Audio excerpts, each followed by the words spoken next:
What's going on, Dolphins? It is your boy Dillon, and I got some updates for you. A couple things that are non-NFL related, other sports, but are relevant to the overall picture of how things are going, and then some Dolphins specific related stuff. So let's go ahead and jump into it. The first thing I want to talk about is baseball related. A's game postponed after member of organization tests positive for COVID-19. The A's Sunday game against the Astros in Houston has been postponed after a member of the Oakland organization tested positive for COVID-19. The A's announced the news in a statement. The A's conducted testing and contact tracing for their entire traveling party Sunday morning. They will self-isolate in Houston. Oakland was ending a week-long trip in Texas on Sunday. They were set to play the Texas Rangers 4 times before the final game of the series was postponed Thursday due to the A's boycotting their game following the shooting of Jacob Blake, and a 29-year-old black man who was shot 7 times in the back by a white police officer in Kenosha. The A's then walked off the field in their series opener against Houston and made that game up with a doubleheader Saturday. While the A's will self-isolate in Houston, they already had a scheduled day off Monday before traveling to Seattle for a 3-game series against the Mariners starting Tuesday. So more disruption to other sports because of the coronavirus and or the civil unrest. Some of these sports, that have already started.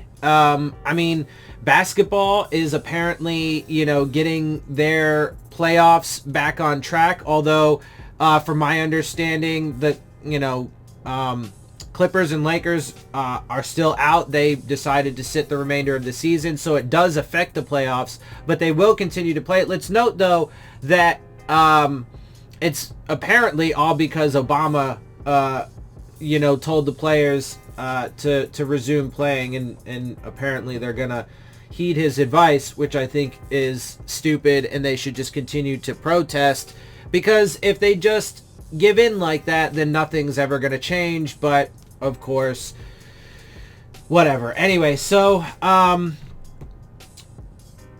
it is relevant because, in particular, because the MLB has been had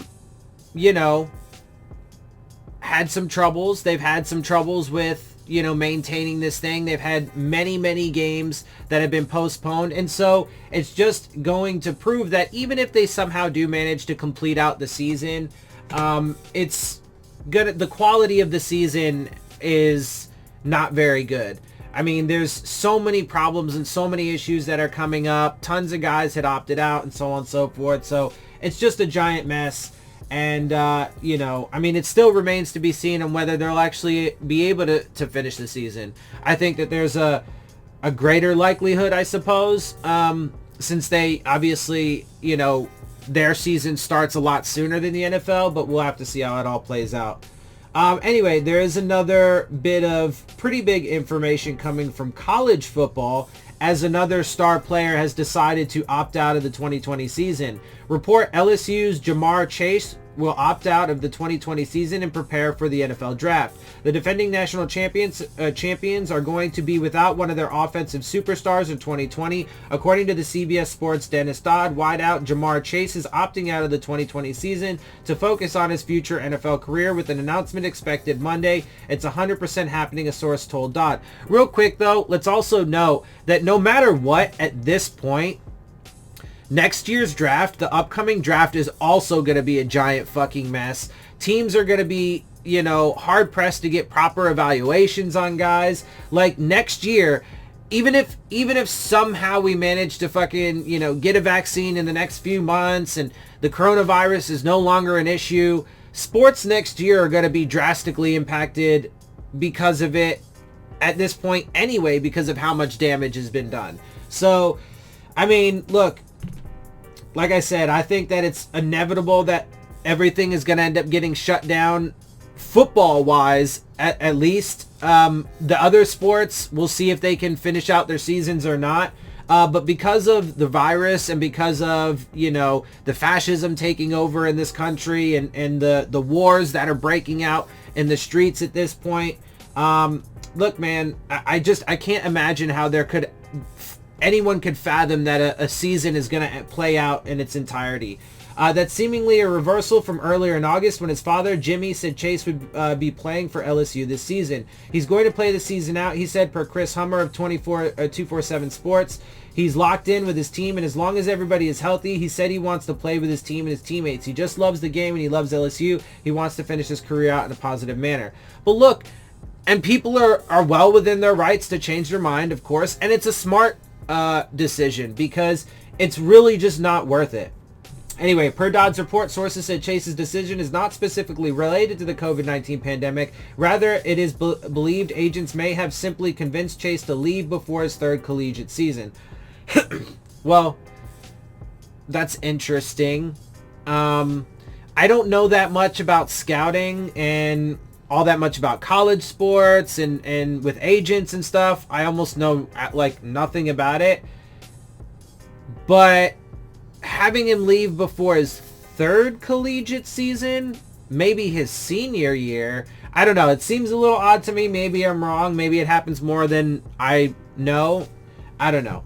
But anyway, part of it though too is I can't imagine that the pandemic and then like the protests and the civil unrest and stuff, I can't believe those things are not factors at all. But maybe they're not. I don't know. Chase is easily the biggest star to opt out of the 2020 season. He took college football by storm last year, registering 84 receptions for 1,780 yards and 20 touchdowns, with both his receiving yards and touchdowns setting SEC records. He was named a preseason All-American first-team selection heading into the season, and he'll be off the board early in the 2021 NFL Draft. Per Matt Miller, as Chase ranked as the top overall wideout in his draft class and a top 5 prospect overall. And see, and that's what I'm saying, man. Like, now, I mean, there have already been some pretty big, stars from individual schools. Tons of schools have dropped out of the upcoming season. I think it's inevitable that college football ends up canceling its entire season at some point too, but we'll have to wait and see. Miller wrote in May that Chase can dominate at the catch point and doubles with special speed, power, and body control, adding that he is among the most naturally gifted receivers to play college football in the last several years. My first thought watching him play was Julio Jones, as he often blows past defensive backs, but is also incredibly physical in his routes and after the catch. After LSU wideouts like Terrace Marshall Jr. and Racey McMath will have to step in, blah, blah, blah. Yeah, anyway, so another huge star from the college ranks decided to opt out of the 2020 season, making things even more precarious overall. All right, so for college football, that is. And so real quick, there are a couple things that I do want to note from or about the Dolphins specifically that I think is important to put out there. So so in regard to Fitzpatrick, because unfortunately, his mother just passed away, so now he's going to be away from the team. And we've talked about how no matter what, that means now he's obviously going to miss practice time and whatnot with the team. So it'll be interesting to see how things play out from here, how long he actually ends up being gone, whether or not it's going to affect the season, etc., etc., etc.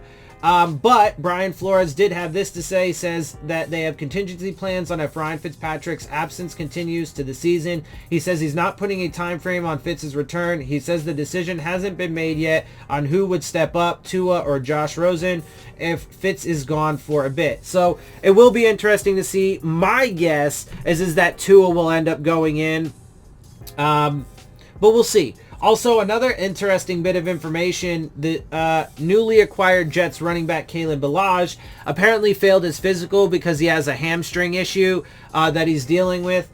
And so because of that, he actually technically goes back to the Dolphins. Now, it will be curious to see how all this plays out because it kind of depends on his injury. If the injury is going to, if the Dolphins feel like the injury is going to heal up fast enough and he'll be able to pass the physical and the Jets are still interested, etc., then they could execute the deal as it was. From Manish Mehta, it looks like, and I think he's with, I think he's a beat writer for the Jets, so he probably would have solid information on this, but he says that the conditional late round pick as a 7th rounder. So the Dolphins wouldn't be getting much for him at all.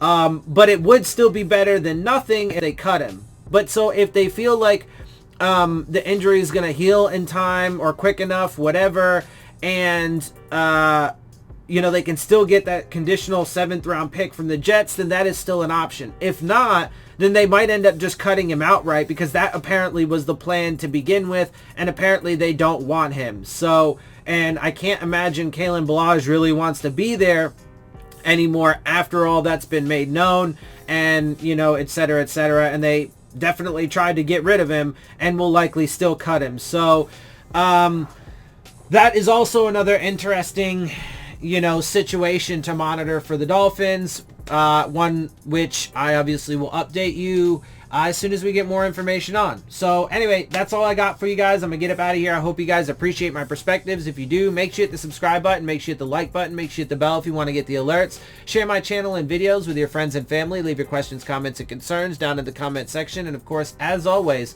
follow me on Twitter at Dillon Tartaro. And with that, I am out. I'll see y'all soon. Fins up.